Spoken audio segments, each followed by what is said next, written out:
think personally we have to, this organization that I say the consultant body should address that, and we talk to everyone, not in the part of I will talk and think what you think about it, but we must talk to everyone to find a common solution for everything. That we have to talk to everyone. Thank you. Thank you, sir. Thank you.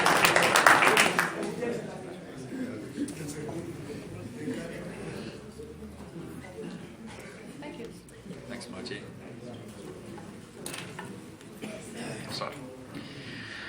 Okay, the Cape Party was founded in 2007 out of complete and utter disillusionment with the direction that the country was going in.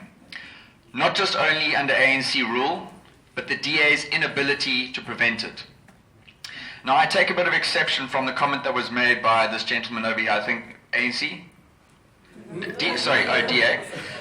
He said that Johan was not suitable to play his role as looking after the community because he did not have a big political party system behind him that could enforce it. This is the core of the problem. Now, let me tell you what the Cape Party stands for. We're calling for greater autonomy for the Western Cape region, both politically, economically, and socially. If the central government controlled by the ANC will not negotiate with us on that basis, if the Cape Party wins a majority here in the Western Cape, we will hold a referendum. If we get a majority in that referendum, we will declare the Western Cape an independent country. In our country, the Cape Republic, we will implement a system of direct democracy where these problems will no longer be an issue. Johan will be able to deal with those issues because there is no higher authority. You, the people, it's your taxes, it's your community. You should make decisions for yourself. You shouldn't have some politician sitting up in Pretoria telling us how to live our lives. Thank you.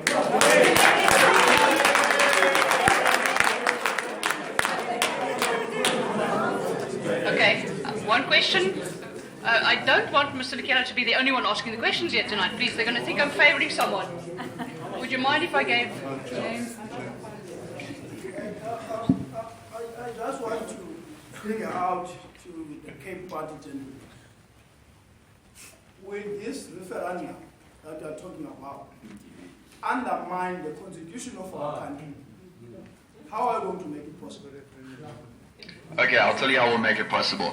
First of all, it is in the Constitution of South Africa. Section 235 states, any territorial entity that shares a common cultural and language heritage has a right to self-determination. That's the South African Constitution. South Africa is also a signatory to the African Union as well as the United Nations. The amount of legal charters supporting self-determination runs for pages. Our ex-president, Thabo Mbeki, came out in support of the Sudanese self-determination. The legal criteria that supports this is it's endless. So that's not the legal concern is not our concern. I want to take this opportunity to talk a little bit further about how this would affect local communities. The way that taxes are allocated here in South Africa, 65%. We have a 1.3 trillion budget. 65% of that is allocated to the national sphere of government. 30% of that goes to the provincial. 5% goes to our local communities. In an independent Cape Republic, we would flip that triangle on its head. 65% at the very least should go down to local communities, 30% to the provincial level, and a very small amount should sit in the hands of those at the top. If we shorten the distance between taxpayer and government, there's more accountability. We know how our taxes are spent because you know John, he lives 2 rows down from you. There's transparency in the bank account. You know that the money went to fix the roads, didn't build an Nkandla. Yes. Yes.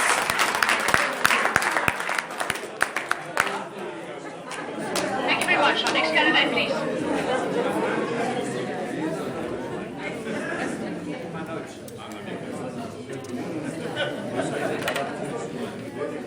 I'm Jill Stahl, and I'm standing in Ward 61 and 69.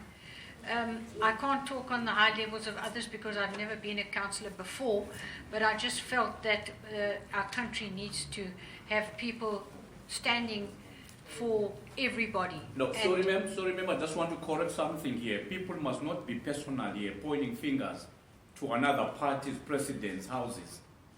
That gentleman, you were just putting something. No. want to. No, I'm trying to do something here. I note your point, sir, That's but right, please yeah. can we handle that separately? Thank you. Please.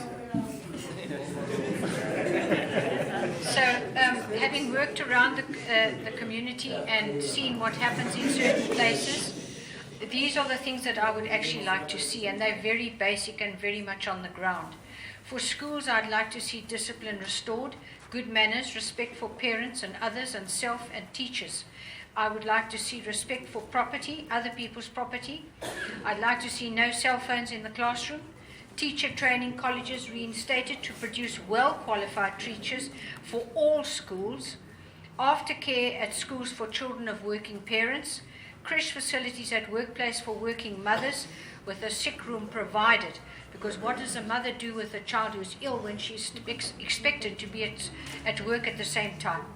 And I'd like to see the same standard of schooling in all schools. With youth amenities, community centres for the children, especially in the winter months. Play parks with a paid attendant to watch over the children.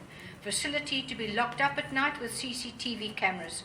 Sports training for fitness and competitions as a challenge and mentoring of the youth. For road sellers, that's our folk who sell down the road here, an allocated area for a container. This enables goods to be locked away after business. Have a place out of the summer heat and be dry in the winter months. For small businesses, the container could be divided into smaller areas. Sorry, ma'am, I'm going to have to interrupt you there. Let's stop. I'm sorry.